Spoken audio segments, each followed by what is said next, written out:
That one started out hot, but then cooled off towards the end. Rival Bros, American Scouser TV's new show is with you over here. I am your host. You guys know me. I am the Turkish one on American Scouser. Not longer any longer the Turkish one, because now we have my brother over here, the older Turkish one, Edip, who anybody who follows American Scouser TV already knows is the black sheep of the family and is a United fan. How's it going? Very well, very well. Thank you very much. Good to be here in the American Scouser channel as a United fan, and I hope all the best to Manchester United in the new season. And I am hoping that you go back to your losing ways as soon as possible as Liverpool. I Thank you mean, very a much. man can't dream, but as we'll talk later on in the show, those are only dreams on your behalf over there. But if you did tune into our 24-hour podathon, Edip actually joined us because we were sponsoring it as Canaria Bros, which is a podcast we do with Edip on Fenerbahce, because obviously we share the same grandfather for Fenerbahce. So we do a podcast for Fenerbahce, like at post games and stuff like that. And we sponsored that, and we talked to Edip a lot about like United at the time, because Edip, and also if you were at the American Scouser petting zoo this past season, we were at the in Chicago watching Liverpool beat up on United's. While Edip was the only one in presence as a United fan. Even his son Tuna was a Liverpool fan, and we had a good old time beating the hell out of them 3-0. That was, I mean, Liverpool fans will remember at the time it was like, oh, they haven't played anybody yet and stuff like that. Well, now we know we still hadn't played anybody, but at the time, winning at Old Trafford, regardless of how crappy United is, always a challenge. So that was like a huge win, and that was the first time I think people were like, wait, maybe the slot guy knows what he's doing, kind of a deal. And long story short, we won the title, and now we are defending it. The season actually kicks off tomorrow with Liverpool taking on Bournemouth. So today we'll do more of like an intro, do our season predictions, focus on our clubs. But throughout, we'll be not only looking at like Liverpool and United, it's going to be more of like looking at the Premier League in general and stuff like that. But it just goes, it's like natural. We've done this for 50 freaking years, so we're still gonna take jabs at each other. It goes with the territory. So why don't you tell the audience, this is more like a drug rehab program, how did you start? What made you start with United? I am an hello. I am an addict. Yes. Well, United. Well, obviously, I 7 years on you before you came into this world. I was here first.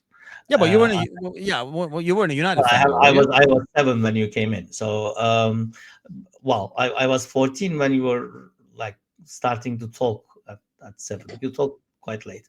Anyway, And the um, rest is history. All right. well, United, Manchester United was in my time. Was I drew a parallel between the Turkish teams, like the largest Turkish teams, all from Istanbul, and one from the Black Sea, Trabzon, Fenerbahçe, Beşiktaş, and Galatasaray. And I actually, in my of my young wisdom, I drew a parallel between those teams and the teams in and then not Premier League, then the English League. Yeah. So for me, or it was Manchester United was exactly as Fenerbahce, which still is actually, because all the time Manchester United, even when I was a kid, always bought in the best players. A lot of players every season. Some of them worked, some of them didn't. And all the star players were there. And Manchester United seemed to me like Fenerbahce is the team in England that everybody loves to hate. So if you're a United fan, you're a United fan. If you are not a United fan, United is nobody's second team. Like in Turkey, Fenerbahce. If you actually are a fan of Fenerbahce, you actually are a fan. You don't say I do this, but I also sort of support Galatasaray, for example. My Yeah, I home mean, team we've had this is there. discussion before, and I get Yes, that, but I find Liverpool the same way, and I think that's probably because of history and the success, right? It's like a love yeah, to hate kind of a thing. yes, So, depending on when you grew up, I mean, if you're ancient like you, obviously it's like a decade ahead of me. So, you grew exactly. up. It's almost like the team, and that's why Fenerbahce was hated a lot more. Let's face it, because they were like the most successful team at the time. But as we all know, as I'm sure you've heard, United is You're no back. longer the most successful I know. I know. English. It's okay. I mean, it is okay. I think the same thing as Fenerbahce, as you know, Galatasaray is now in numbers Yeah, more. but I mean, without Yeah, getting into it, and I mentioned it over here a before. lot of parallels there. I would be Yeah, but don't you? definitely I mean, the problem is, well, that's the problem with the Turkish league, without going into the Turkish league. But yeah. there's a lot of like other political shit that I know. happens in the Yeah, background that affects Fenerbahce. Whereas I don't think that's the case in the Premier League. yeah, It's more like eras. It's more like the natural flow of things, maybe, where you'll have an era where there's like a proper management, so it kind of carries on, and you keep going, and that's how you yeah. build like And dynasties, dynasties, and yeah, stuff. yeah, I agree with most of that. But anyway, in my childhood wisdom, I drew that parallel. I'm sticking with it for about 50 years now. So I'm not about to change it. Arsenal, for example, is in my mind is a Beşiktaş. And they are living the same thing. They're always the second or the third team, even when they are actually champions. They're always the underdogs. They're the college team. They are the sort of That's I don't that's a know. good There's parallel. something See, else I'll about buy that Arsenal, parallel. isn't it? Yeah, It's like the oddball. Like I don't like the other exactly. one, so I'll support this one. Kind of a deal. Yeah, I get that. I get that analogy for the most part. I mean, and then there's some like glory hunting recently over the last decade with like City and stuff like that. And I know they go way back before somebody Yeah, loses their shit. But yeah, I mean, luckily most of us have outgrown our silly things that we had. Like we know not there's me. no Santa and stuff, but not you. You Not me. think there's still Santa, and you're still a United fan. Okay, so Exactly. let's go with that. But so let's start with United because it's a lot more fun. So Yeah, we'll start with United. We talked a little bit about it obviously on air when we did the 24 Podathon, but I kind of want to take a look at the transfer season. I mean, we kind of like talked more in general in terms of the comedy that has been the club, yeah. how poorly it's run and stuff like that. But honestly, for anybody who didn't watch it, give us like a short version of what you think about the United of the last 10 years. Since Serge, I guess, Okay, isn't it? past her. Yeah. That's what you're asking. I mean, when he's during his last season, that team included Van Persie, and United wasn't a very good footballing team. We were just winning games, and we just barely made it to Serge last season. Won the league again, and then after he's gone, Moyes, and from there downhill, trying a lot of managers, trying a lot of players, and not really creating the character that the Theater of Dreams right behind me deserved. And plus, I think It's empty like it was during the 5-0 game where everybody left Exactly. the stadium. No, the thing is, I think Old Trafford suffered the most from the atmosphere, lack of atmosphere, because Manchester United is the one team that everybody comes to watch, as you know, from the uh,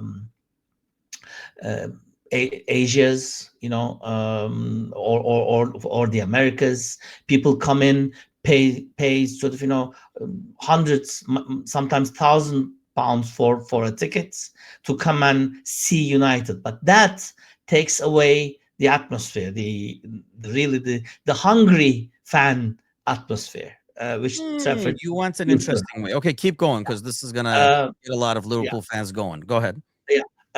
So we kind of lost that one, and it became very well in Moyes' time as well. Uh, the place that people really were afraid to go and believed that they will not be getting a point there, or maybe they will be lucky to get a point. Yeah. Now they came there with we can win in Trafford, and I Yes. think that the armor had a, a bit of holes in them. So all the teams that came there actually came there now to win, and they believed they could win because other teams won, and suddenly it was David Moyes' time, isn't it? A lot of the statistics, like West Ham, as I remember, or Newcastle, or some other odd team. The last game they won at Trafford is Yeah. 1937 or Yeah. something like that. So statistic busters sort of thing, and that became like what we are talking about with Fenerbahce, obviously in Turkey. That became a giant's den, uh, not so strong fort anymore. Yeah. Uh, and then that with the together with the managerial problems and the more sort of managerial problems up top, the mistakes in the transfers, the money, the funds they are sort of just lashing out with not so meaningful sort of transfers, Yeah. and it ended up last year in the cup final, us watching it live and Yep. not finding one United player that we think deserves a place in Fenerbahce in the Super League in Yeah. Turkey, and that says a lot for a Premier League team. That does say a lot because you, in the past, I think anytime you look at it, you take at least half the team, and you might have a couple of favorites, local favorites that you keep or something like that. But here's a couple of things, like a couple of things you said. I don't buy that. This is something we talk about a lot because a lot of like local Liverpool fans always kind of like poo-poo like the tourists and stuff like that because it has become. I mean, the Premier League in general, but obviously with success and more fans and stuff. And I think the clubs perhaps getting smarter in doing business, opening it up to like I think that was one thing that United was ahead of everybody else as well in terms of like commercializing and making money. And I think that's one thing that happened is they realized they make money win or lose, so that winning became secondary and stuff. But That's the dangerous I one. Yeah, don't I know. buy the local fans are losing the stadium thing because how many times, anytime somebody says that, I think it's like a bullshit excuse because we always talk about fans themselves talk about like whether it's Anfield or Old Trafford, wherever, like Stamford Bridge, or they'll be really up for this game. What is that supposed to mean? That there's going to be less tourists there? No, the fans themselves get up more for those games as opposed to like an Arsenal game compared to like a Burnley game or something like that. That's kind of built in. I mean, that's with any club, but I think, when things go south, the just like we see anything in politics now, unfortunately, around the world, the foreigners get the blame, even though they have nothing to do with it, right? I mean, so that we're seeing it over here in the U.S. now. Everything is Okay, the foreigners' play. I get your point. That wasn't my um I mean, the winning part. If you're still winning, huh, wouldn't matter if the entire stadium was like from Japan and it no, was exactly. But that the point I was making was not because there were a lot of Japanese people watching, because there were a lot of Japanese people watching, or Korean people watching when Sir was there. Park, for example, isn't it? I mean, oh yeah, uh, yeah.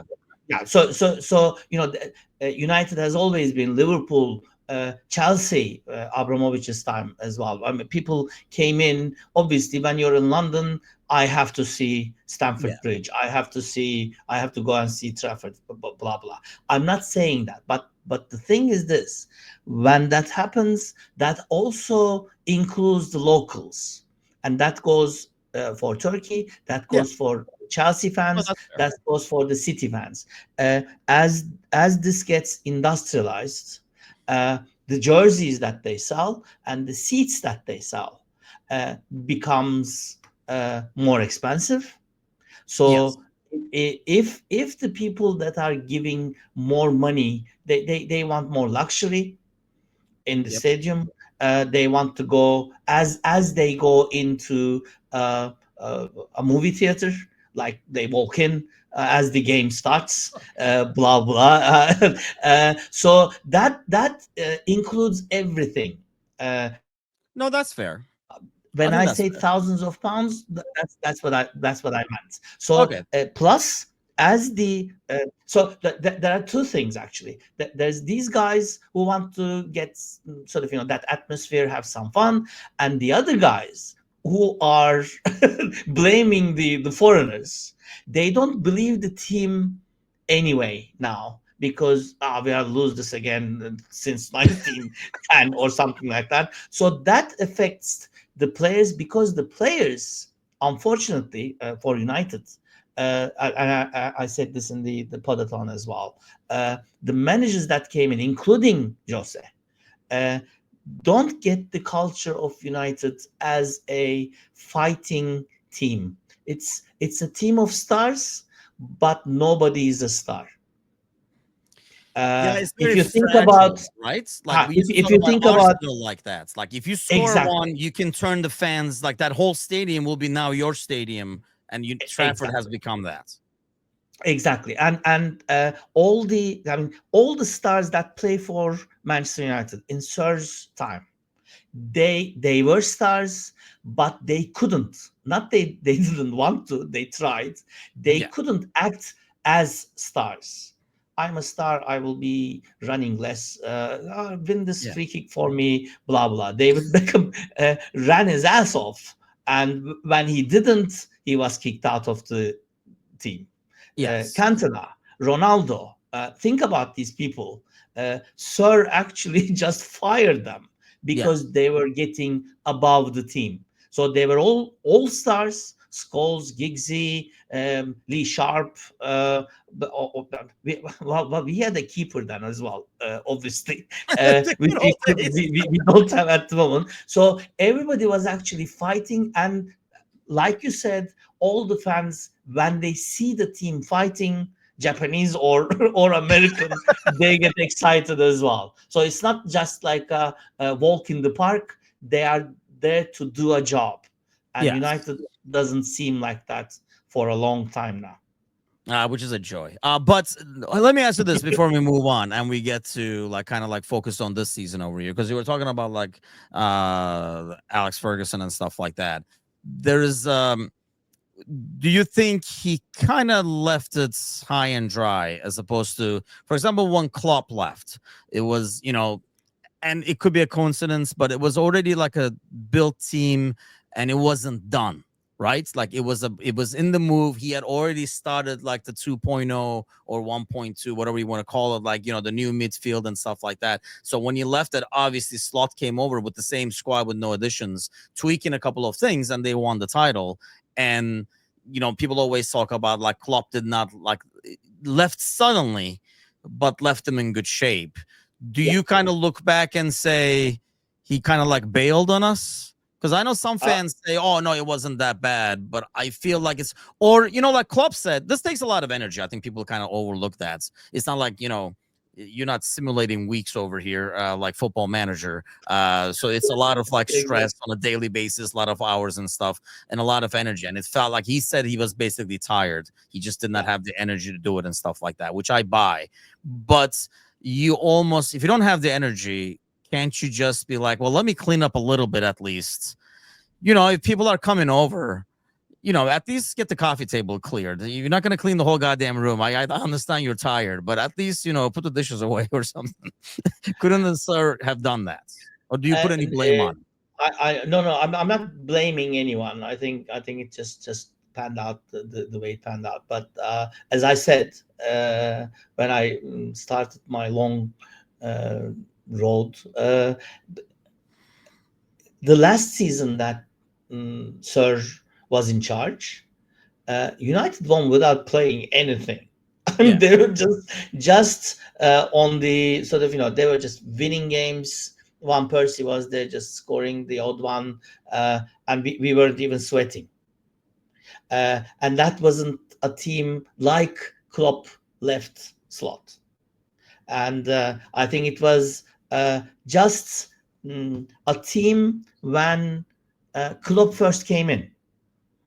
Like Okay. he had to rebuild everything, and everybody wanted more time. And if you remember, uh, Sir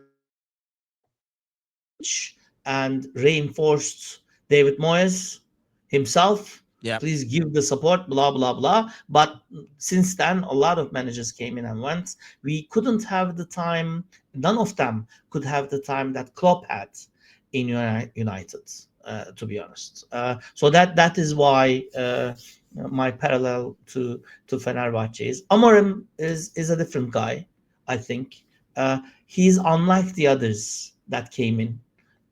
He promises something in the long term, not this season definitely, but the guys that come in, maybe we'll talk about them as well. The guys that come in,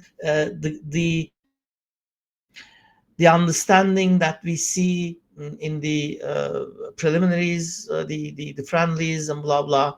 Um, I am seeing something that last season wasn't there. But having said that, obviously it will not be in the top four for me, United. Okay. But Yeah. Before I we think leave, we're definitely gonna do season yeah, predictions, and we might be pushing it, but I'm hoping not 12, as bad as 13, the last season, but a build up to something else, so that Amorim can have a credit to carry on. sort of like a solid 12th or something like that. A No, I'm just kidding. solid Well, solid six. solid Six six. would be a six with a European League. We are not in Europe, are we? With an FA Cup win, let's say.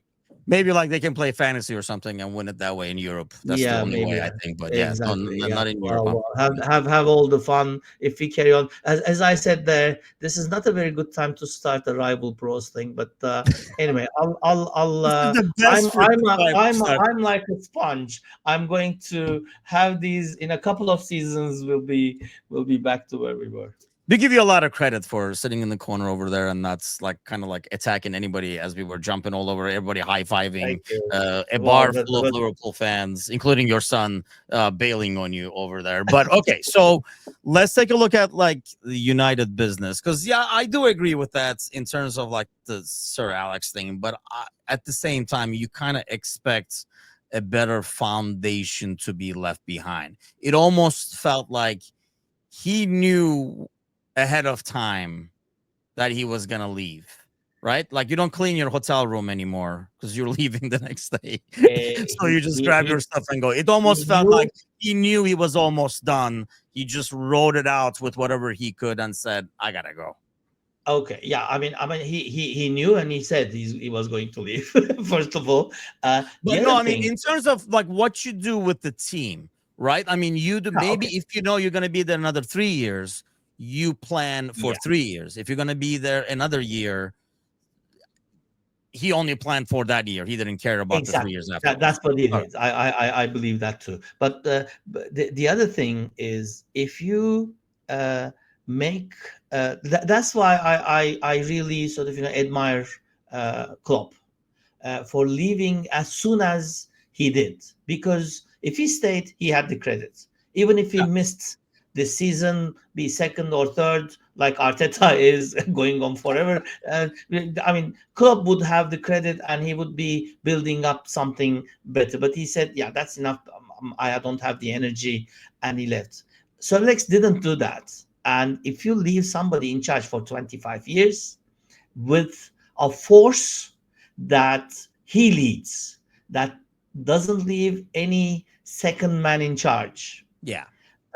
When he leaves, there will be a power vacuum. And I think that's what happened in United, both Not in the only locker that, room and the managerial position. like I think when Klopp left, it was almost like, and I totally respect that, and we talked a lot about it. I mean, we kind of like went back and forth. We didn't like the timing of it, I guess, because especially with the three guys' contracts and stuff. But God knows, I don't want to go into that contract conversation. Anybody who follows the channel knows I don't. So, but it felt like he said, if I can't give 100%, I'm just not going to do it at all. Whereas it felt like, with Alex is like, 60% is floating us over here. And, we win and no long-term planning. So when he leaves, what he leaves behind was something that was working at like, half the capacity. So it's kind of hard for a new guy to fill the vacuum. Because, I mean, like Slot's job in terms of filling Klopp is, I mean, you're replacing a huge personality with a totally opposite personality, mind you. So it's a good appointment, maybe in that sense, instead of another, like a mini Klopp that will never be Klopp. You bring a guy that's totally different. Like we talked about that whole season, like the way he carries himself, the way he talks, a lot calmer and stuff like that. But it's very difficult for, regardless of who it is, Moyes, Jose, or whoever, to fill that void while try to bring it to 100% at the same time. But you said about timing. Before we get to the transfers, out of all these guys they can't, who would you rather have been given, let's say, another couple of years and they would turn things around or start to turn things around? It's a long list. I couldn't see anybody to be Really? honest. Definitely not Ten Hag. Okay. Definitely not Ole. Definitely not Jose. Who is in the Turkish league now? It's so funny, by the way. So they're all in the Turkish league, aren't they? in like 2 years, because now that Ole is in Turkey with Beşiktaş and Jose is with the Turkey with Fenerbahçe, all we're missing it is Ten Hag. So you wouldn't give any of those guys? Your answer would be Amorim. No.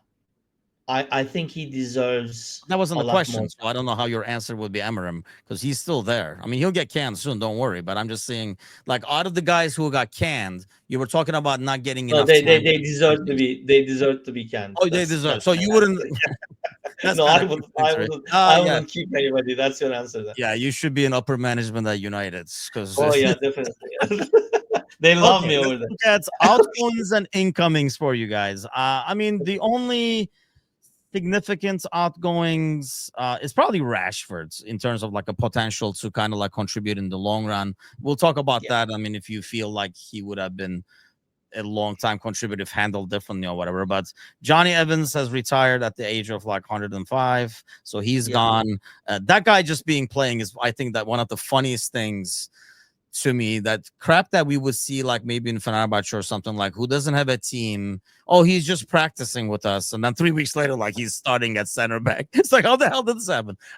Christian Eriksen is gone. I mean, he's 33, and Victor Lindelof. It says without club still, which means he'll be at Fenerbahce. No, he hasn't gone anywhere, did he? Yeah, he'll be in Fenerbahce in 2 weeks over here. But there are a lot of newcomers. As always, there is with United. So Sesko for 76.5, and Buemo for 75, and Cunha for 74. And then Diego Leon, the left back, who came from Cerro Porteño. Yeah, Cerro Porteño. Good job. So where are you with the summer? Grade the summer, if you will. Out of 10. Damn, I was going with letters, but let's do out of 10. Okay. Yeah, well out of 5. For you. It could be out of 5. No, I was going to do ABC, ABC, okay. Like B plus. Okay, okay then. But it's a C plus then. There you go. C plus, okay. C plus going on to a B minus. On paper. What would make it a B plus? Obviously on paper. What would make it a B plus? I was looking for a goalkeeper, to be honest. So if there is no goalkeeper there, I'm afraid we'll be back to square one. To be honest, but the thing with these teams, or the big teams, the unsuccessful run becomes an excuse to get more forwards in or wingers in. We can't score, so we have to. Well, we can't score because we can't defend very well. So if we defend, then the football starts from the keeper. Yeah. The spine of the team, the keeper, the center back, and the defensive midfielder, whatever, goes all the way up. So if you don't have a keeper or a good defending setup or build up, then no matter how many Anthony's and Garnachos and whoever you put in, they just seem to be just a running guy there, with a long ball. Hoyland, for example, he's not a bad player, but because he doesn't have enough support from the midfield. Another thing that could make a B plus is if he could replace Fernandez for me. I Hmm. mean, uh, The instead Reds. of him, again, a creative, sort of, player, a technical player, a captain, if you will, or even if we sort of, have somebody who can sort of, the team can get around on. Fernandez is a very good player. He's a brilliant football player, uh, but his brilliance is not enough for Manchester United, because United now needs leadership uh, on the field. And I Uh, think that's be- the biggest thing. You sign these yeah, guys, and I think, they're all good players. I mean, obviously, they're yeah, all a lot of freaking money. I still don't on understand the paper. whole Sesko thing. And we talked about this. We are talking about this actually before we weren't live on the podathon with like Michael at Carragher's. I mean, I know players have egos, and I'm sure, Sesko, a 22-year-old kid, thinks I'm going to be the one who turns United around or something like Yeah, that. Because otherwise, when you look at a resume, and like if it was Tuna, right? Take your Manchester United bias away. I don't know why you would say, yeah, go there. You'll be successful there and not, do the exactly. Newcastle thing, for example, and establish. But that's probably more of an ego thing. But you got guys who will probably get a couple of goals here and there. It'll be like a typical like United defending for their life. The other team just can't score, missing sitters and stuff. But then a moment of brilliance from Mbuemo or Cunha or somebody like that, and they get the points. Like I can see a lot of games like that, but I just Yeah, don't see Sesko being able to thrive. But here's the thing: like when you bring a guy like Sesko in, like I don't know, like Liverpool brought Ekitike in, right? And I think this is, and don't get me wrong, this is a joy for us to watch, for me to watch as a Liverpool fan. But we have a conversation right now, and it's pretty much all said and done. But in terms of the vice captain for this team, yeah, and you can come up with, I mean, we have discussions on this in terms of who we think, right? Is it like, Mo because of like how he leads and what he does? Is it Ali with his experience and stuff? Is it Robertson? You got all these freaking captains of their national teams in the squad. And it's odd that you look at United, and that's why I think we couldn't find, I think when we looked in that final, we were watching a live watch along the Europa final, and we couldn't find a player because even if we felt like they had the skills, we just didn't like the personality. We didn't want that kind of personality in the team. So, how has correct. it become to a point where Fernandez, who clearly, like to anybody, I know he's an easy guy to hate. Looking like a rat doesn't help. But aside from that, like his demeanor, his complaining, he's a quitter. Like we've seen him quit mid-match, that famous Liverpool game when it was like Yeah, 5-0 or something like that. Like, yeah. how does that guy become a captain? And like, what can you expect out of a newcomer when he is the captain? Yeah, but I mean, obviously, we don't know what's happening in the locker room, and Fernandez is not a captain because he's a very good player. I'm sure he has other qualities, but he's a temperamental player, I think, uh, because I have seen games that he didn't quit. I have seen games. Oh yes, he's a good captain.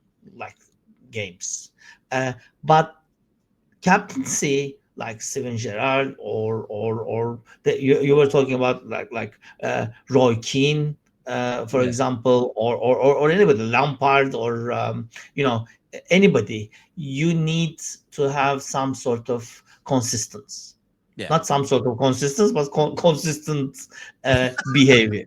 especially now that the referees would only talk to Yeah, that's the true. Yeah.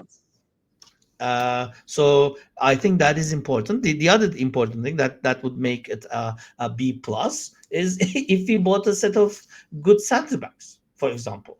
I mean, I don't know why United thinks that if they replace Rashford or Garnacho or whoever plays up top, that the game will change, because the problem is not the front line. It's the center backs and the especially the wing backs.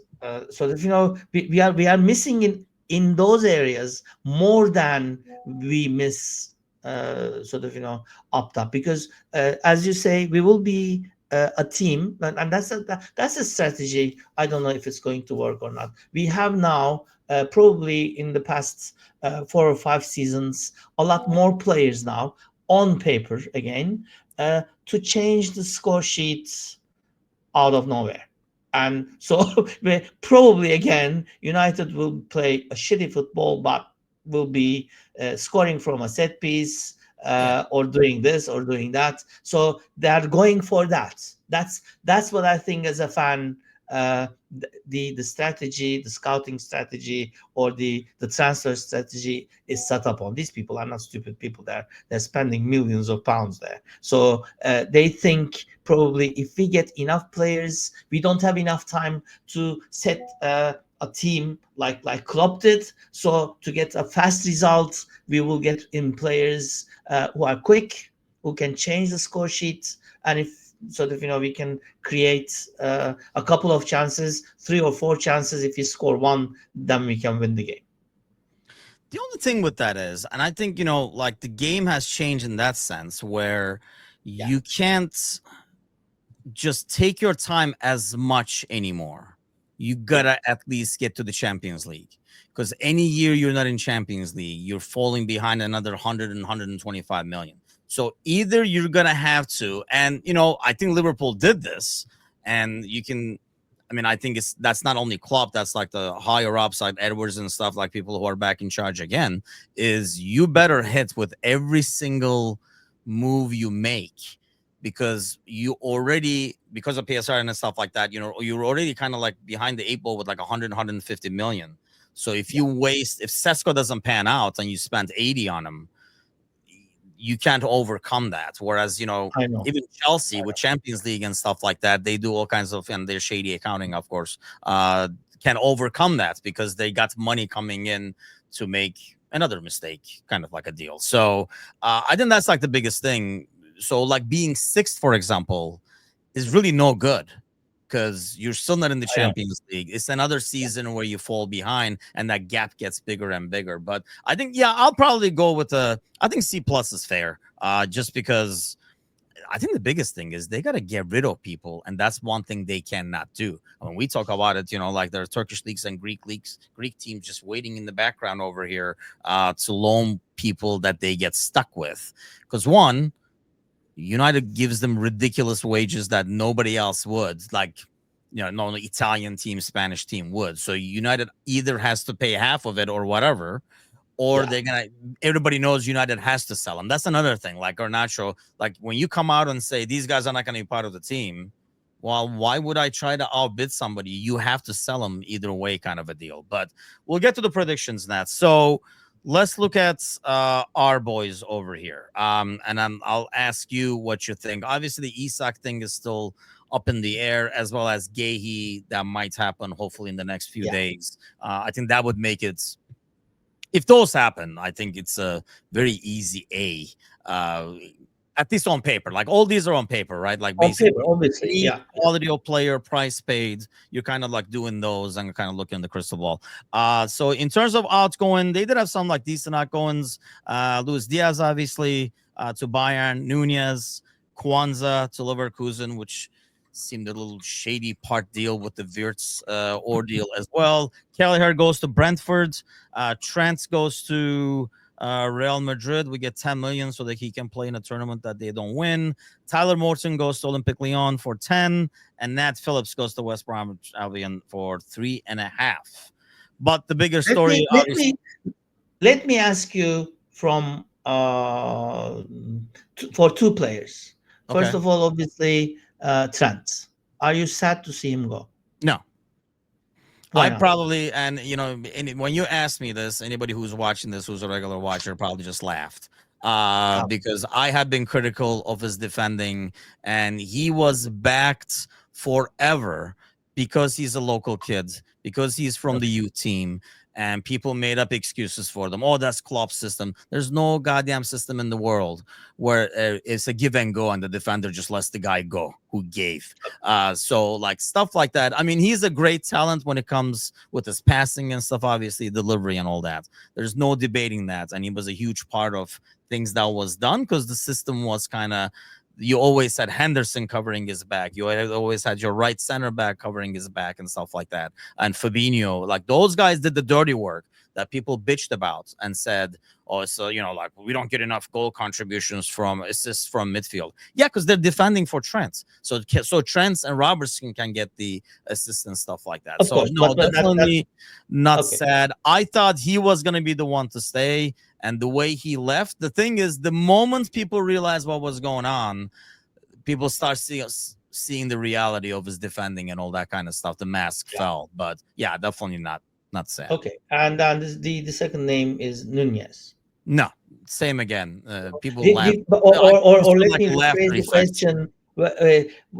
Was he promising when he first arrived? I mean, what would you grade his transfer be uh, when he first came in? Was the disappointment? That's the real I question. think so because I mean, he was such a physical specimen, Yeah, and he was kind of like that, the chaos creator, which you felt like, and that Klopp. I mean, we find out now that Klopp really wanted him because yeah, it fits that chaos and stuff like that, but it has to be organized chaos. I just don't think he's a very, and you see some of his goals, he can finish. He knows how to finish.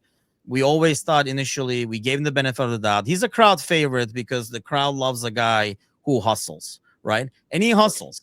Like he runs as fast as he can, but he can't press because those two things are not the same. I've been saying it for like 3 years now because he always takes bad angles and stuff like that. So, but the crowd loved him, and I really did feel that the crowd knew that he was fragile, so they supported him. It's like having a little toddler knowing soccer, where like every Mhm. little thing they do, you kind of blow it out of proportion, and the crowd would chant his name because he was an easy guy to root for. You wanted him to do well, right?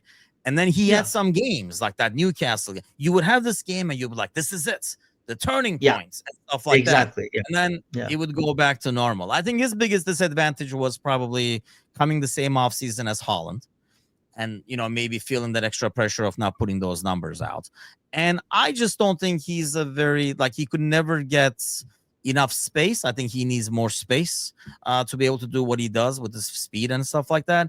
And like his being offside and stuff like that, like over eager, not as smart, like football smart. So I'm not calling him dumb or anything like that, but we say some players are very smart on the pitch, like a McAllister and stuff like that, yeah. smarter than others. I mean, all these guys know the game. They're freaking professionals making a lot of money, so they Of know the course. game. But some are smarter than others, and that was his thing. So disappointing because you almost like made up this potential for yourself because of his physical Yeah, abilities, and he could have been a monster.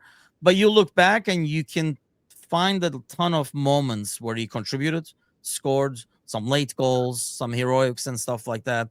So maybe not the biggest flop or anything like that. It's just a guy who never met the potential. yeah. Well, I think. I mean, um, he. How many seasons did he play? What is it, like 2.5? I think. Well, yeah, 2.5. I want to say at least. Yeah, I think Because I one think was in United. plus, and I think like 1.5 with or two, I guess.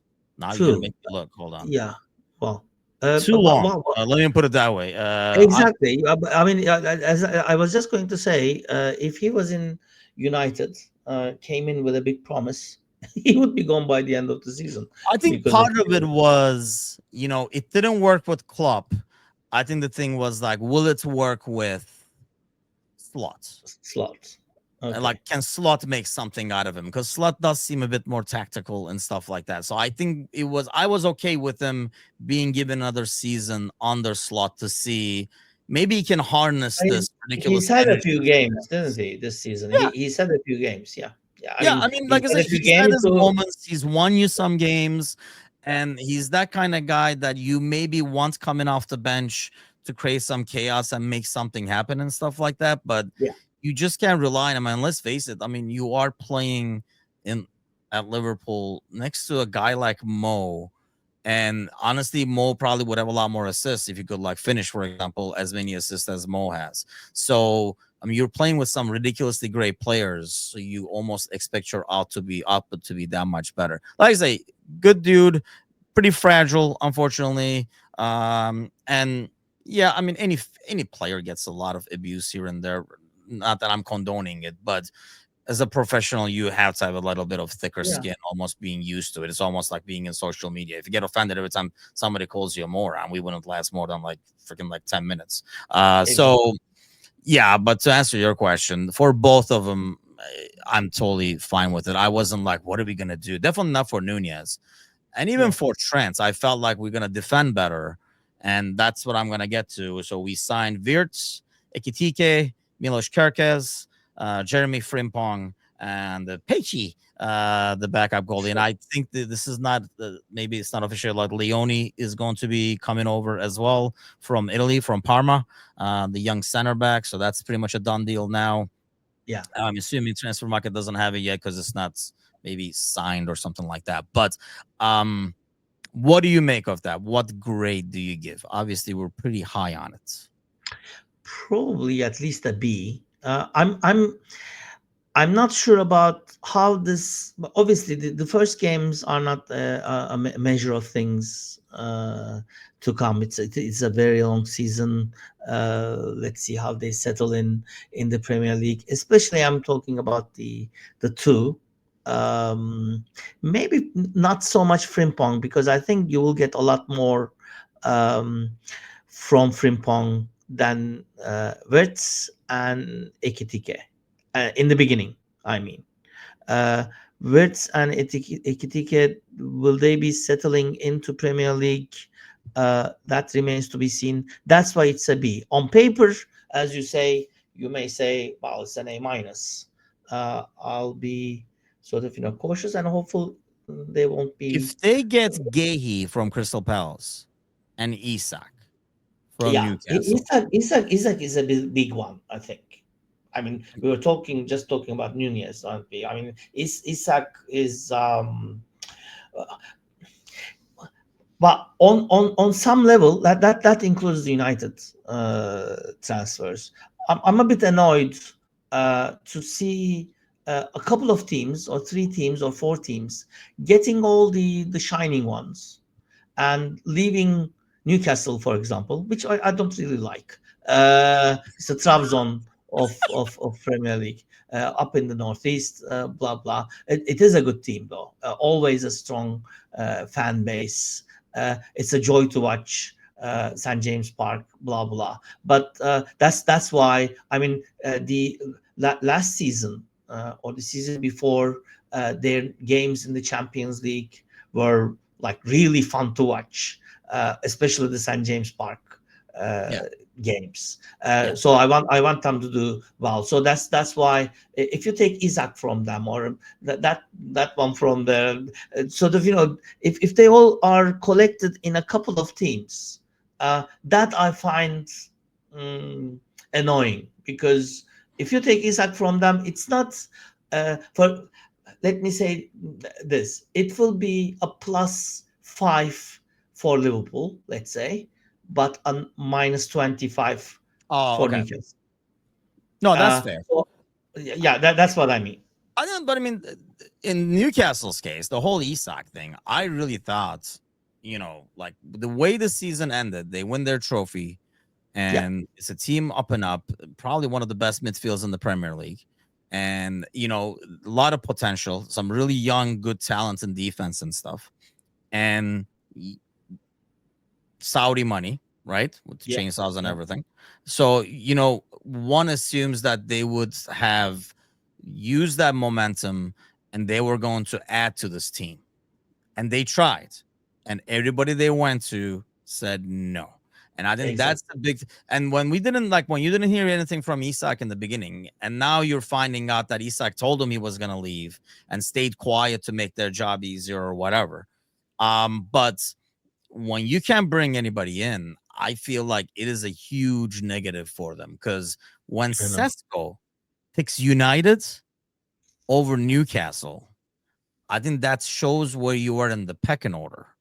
Like Yes, exactly. he said no to new Champions League, no to a solid season with a lot of potential, maybe like a trophy again and stuff like that, to go to a team who's not even in Europe and in disarray and a lot of chaos and stuff like that. Instead of like if you're looking at the graph where Newcastle is going up and like United is like crumbling down, he was like, yeah, I'll go to that one.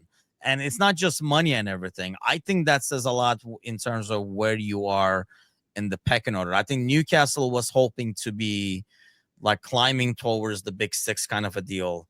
Like you have a team like Brighton who knows and accepts what they are, right? They're going to go find a deal.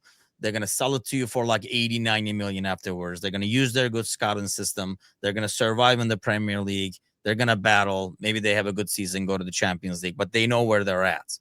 Yeah. Whereas it looked like, especially with the Saudi ownership, the Newcastle would want to take the next big step to come up with the big boys. And I think this summer is kind of like a gut punch because you went after a lot of people, and Buemo being one of them. Yeah. And they picked United over you. And that shows kind of like United. I mean, we talk a lot of shit, but I mean, we were talking about on the podcast too, in the podathon, Michael was talking about it, whether we like it or not, which we don't. But because of the history and stuff like that, there's Of course. always an appeal. Liverpool, when they were not good, were able to bring good players in because Exactly. people, there's something that crest means something, that jersey means something, that stadium means something. So I get that, but St. James Park is known for it. I don't know.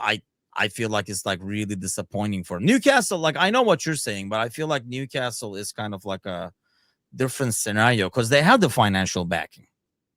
They have the financial backing. They have the atmosphere. They have it's the history as well.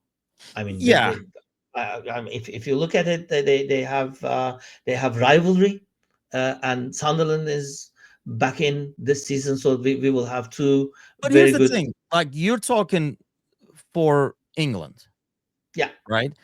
yeah, No kid in Turkey grew up saying, "Oh, Newcastle, that's where I want to go." Even if you're a Besiktas fan, because they I have the know. same colors, you didn't pick them. Like Yeah, no kid in Germany grew up like that. So, like Tuna is smart. He didn't go your way. But, like, even if United is not good, somebody is growing up a United fan, like following that. United and stuff like that because of, Yeah, their dad is or whatever. Their dad took them to the game or whatever it might be. So some kid in Germany, Denmark, freaking Argentina or whatever knows Liverpool, knows United.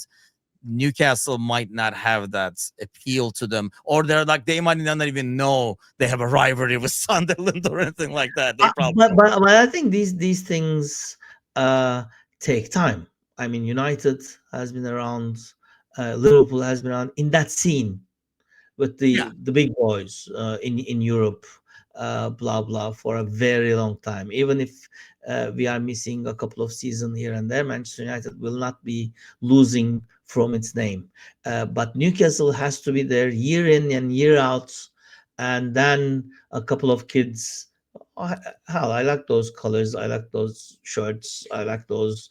I like that Isaac and that sort of thing. But they have to see them playing Paris Saint Germain or Real yeah. Madrid or whatever. So it takes time. It doesn't. Well, it's definitely not Saudi money, but if it did that, I mean, Al Hilal would be sort of a very good team in the Spanish uh, streets within That's the coming game. up soon when we have the Super League. Don't you worry about it. It's in five Yeah, to I ten know, years. I Soon I know, will be I know. watching the Super League and going with that. Okay, let's I, do the season predictions over here. Obviously we have like what 2 weeks left in the window, 2.5 weeks over here. But we'll be here every week. We'll recap the week that we went past and obviously look ahead to the next weekend. But let's start with early predictions. So we'll start with you. Top four from 1 to 4. Although, as much as I don't like this top Do four it. thing, Do it. Say it. but obviously, the usual suspects, the top four Don't beat is around the bush. Just say it. Just say it. I can feel I the would say pain over here, but Liverpool. just say it. Liverpool. I think City will make a real comeback. Guardiola isn't somebody who would just Yeah. roll down and die. So Manchester City. Well, Arteta, although I don't really like him, but Arsenal is sort of, used to be there as a second. They will be there. The fourth team.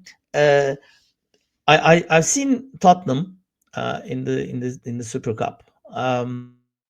They lost. They look quite the part especially the first half. Chelsea looks the part because they have actually beaten PSG again. Um, I would love to say United, but I'm not saying it. So I It's will not a go. comedy show. It's a. No, I know. It's I will say I would say Chelsea, Arsenal, City, and Liverpool. okay. I What think is the it's no order? Give brainer. me the It's order. it's So Liverpool. it's yeah. It's not, with the order. I think City will be getting it this year. With Arsenal the second, Liverpool third, and Chelsea fourth. Oh, you didn't pick Yeah. Liverpool to win it. I thought that was the pain coming from. No, no, Uh, no. Well, even the first four with Liverpool is a pain. oh, is it?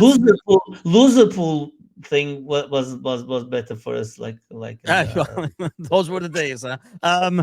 I'll go Liverpool winning it. Mind you, I had picked Liverpool winning it as a homer pick last year, but this is more of like a realistic pick now as well. okay. I'll do City second because I agree with what you said for City. I think Arsenal will be third, and I do like Chelsea four. I think what you saw from Spurs yesterday is just showing that you just can't take the Spurs out of Spurs. Like winning, like not winning that Exactly. game at the end. I mean, at the end of the day, the only way they won a trophy is they played United. So there's that. Relegated Okay, side. so let me ask you. I'm making a note of this. Are we going to make a record of this and come back to this, or as usual you will say, no, you didn't say No, that. no, no. We actually have a written record of it. I'm actually looking at it right now on Discord where all the All contributors do right, it. So mine will be in great. written format, and this is being recorded. You are being recorded right now for Lovely. improve our Okay, customer service. that's So so so okay. just on You record. put Yeah. City second. I heard Yes. Arsenal City third, second, Arsenal third, Chelsea fourth. Chelsea fourth. Okay. Relegated sides. Yeah, Three up, the three thing that I'm down. not no, the thing I'm not liking about this is this. The Premier League has such become, although with these parachute payments, everything to go down to the championship. The championship is now full of people who used to be in the Premier League. So Yeah. sort of, but the ones that come in usually go back down. So I would say Sunderland. I will say Brentford this year because they lost a lot, as we were talking about just before we went on air.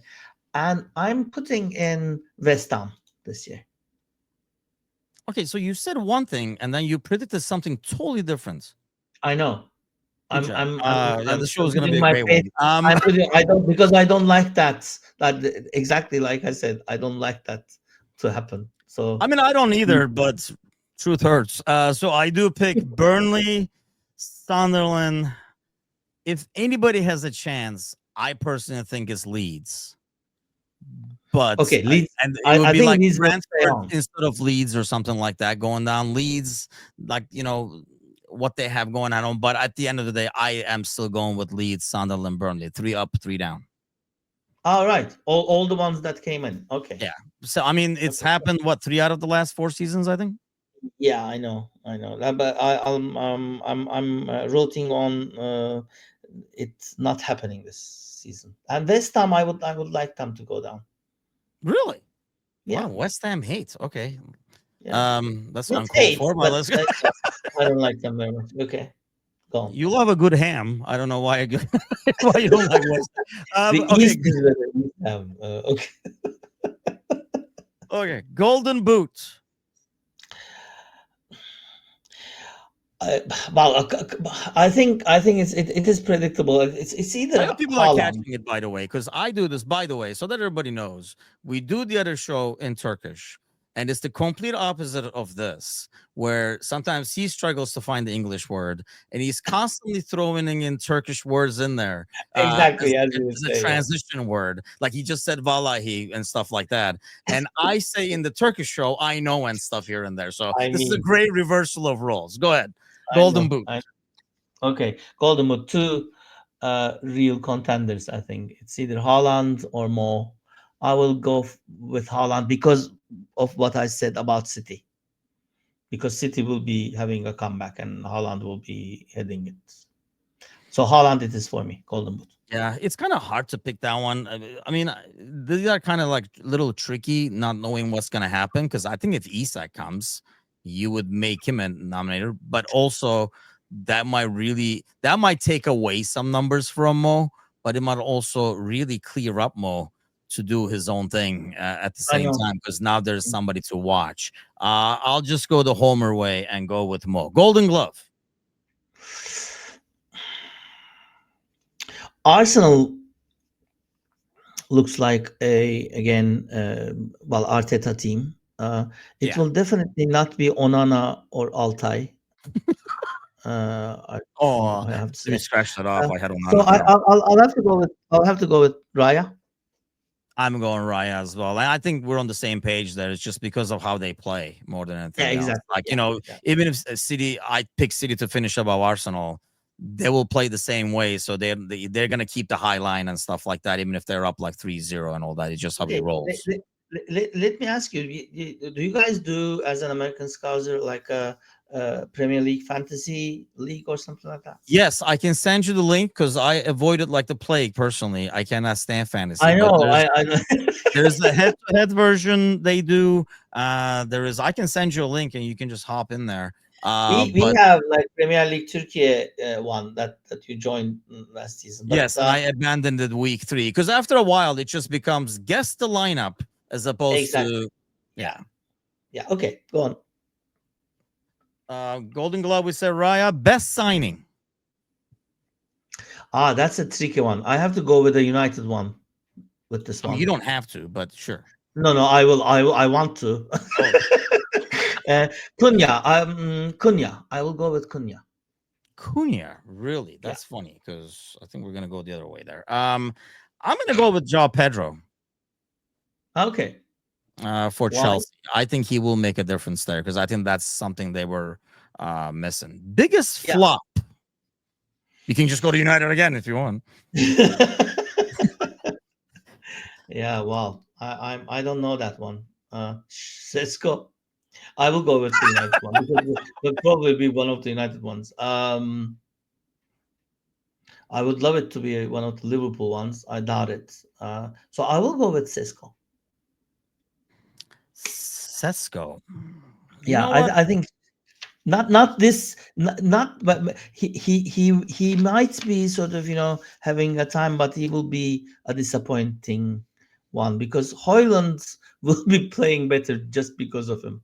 I feel if we don't let him go, and I think he wants to go now because he thinks he He won't be able does. to play. He does. I mean, the last I So read is, well, he wants to stay and fight for a spot or whatever, but I almost get the feeling that they're afraid he would win that spot and then exactly. have the expensive That's guys. exactly what I think. If Sesko is there, Hoyland will be a better player to watch this season. And that's why But I that's think the they were like, thing. no, no, you should really go because you're gonna make us look bad and be better than the Exactly. expensive. Yeah, I Yeah. know. Yeah. I'm gonna the I would go Sesko, but just to be different than you for one, and not to mention, I feel like the bar is lower for him. Like even if he didn't have a great season, nobody would say, "Oh, he was a flop," because I don't think anybody's expecting him to come in and be the No, superstar or exactly. whatever because of how United everybody's expect United to be. I'm gonna go with like the Gyökeres kid at Arsenal because I think that's All the right. guy that everybody is expecting to come in and score a bazillion goals, and I don't think Okay. that's happening, or maybe it's wishful thinking. But either way. Okay. Manager of the year. Oh, Amarim, definitely. Because even if he makes us into a Champions League team, fourth or fifth, he's the manager I because like how you changed it within the last half an hour because it was sixth half an hour ago. But sure, I know, but consistency is going to be something we're proud of I'm on this raising show. the bar here. Yeah. Um, By the third program, I will be talking about championship. No worries. um, I don't know. It would if Slot wins it again. You think he would get it, or everybody's going to be like, "Well, duh, you were already the title winner and you Yeah, signed all these titles." exactly. That's the problem. Manager of the year, but in what sense? The most I'll go the progress? Homer way and do Slot anyway. Even though I just don't think, even if he win the title, I just don't think they would give it to him because it would be No. more of a given, and they might give it to the person. Like if you have a surprise top four or something like that, maybe that would be the case. But who is the first one to get cans? Ah, that's a good one. Eminem. No. Actually, Eminem is one of the picks over here. I'm looking at predictions, Is but it really? Oh, yeah. okay. No, I think that would be a disaster, even if we start slow. Let's say. I used to like Scott Parker a lot when he was a player, and I thought he was a very disciplined, and he knew a clever player, like you just said right now. But I think he's one of the ones from Burnley.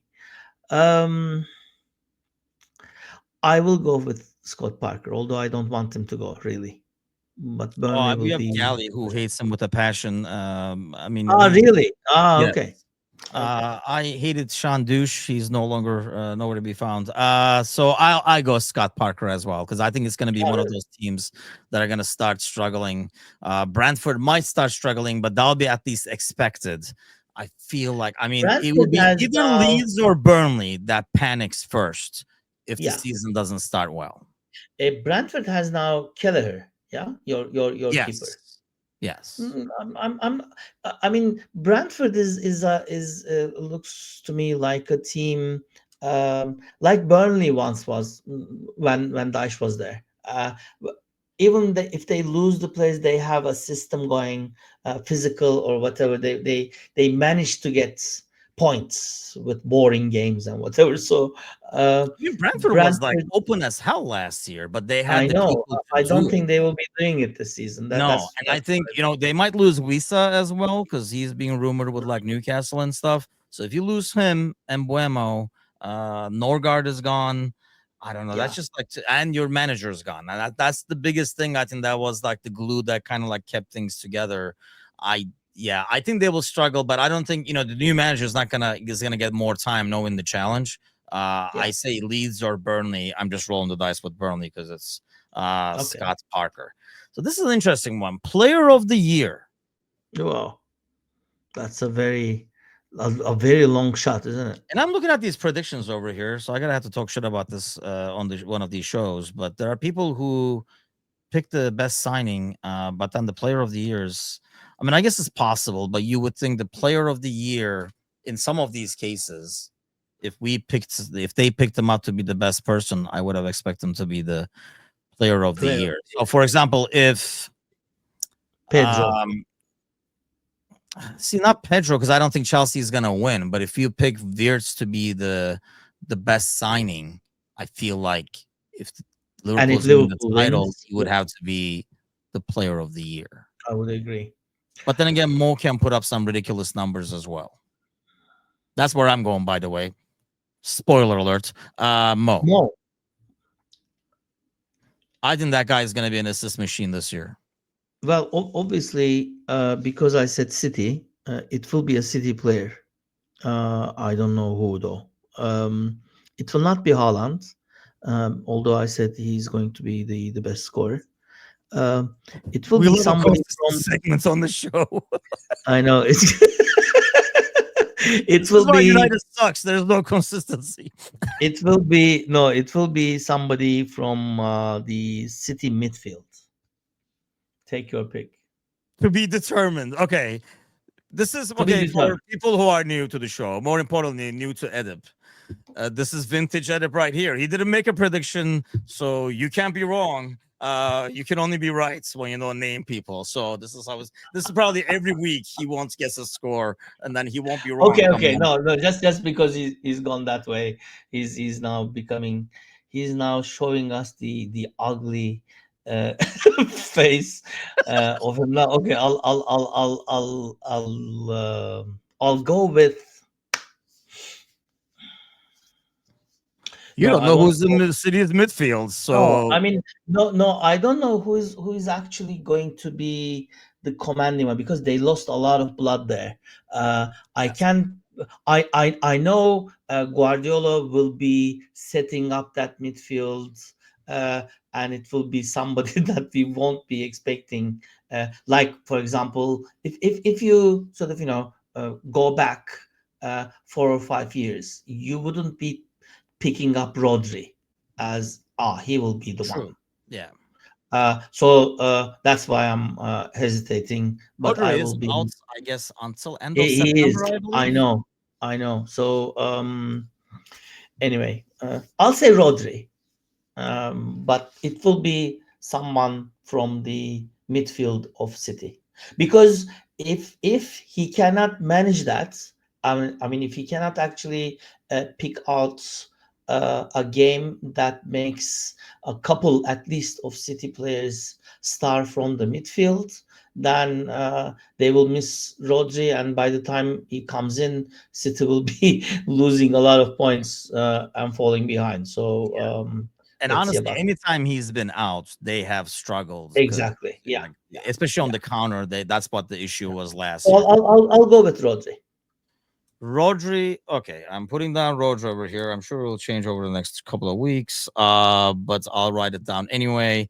Okay, Please so do. we have the season predictions, and the season does start tomorrow with the big boys, Liverpool taking on Bournemouth.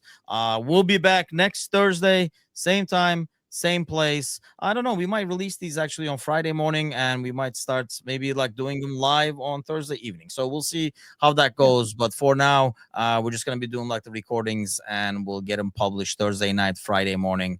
Especially if there's no game this week, because there's a Friday game. Probably we'll get it out later tonight. But have a great week, everybody, and it's gonna be a fun season if it's anything like last season, both in terms of Liverpool and United. That stadium is gonna be. You're not even gonna need it back like a green screen. It's just gonna be like that. It's gonna be empty over there. But Glory, glory, Man United. We'll see you. yes, glory hole. Okay, we'll see you guys next week. Take care, everybody. Bye.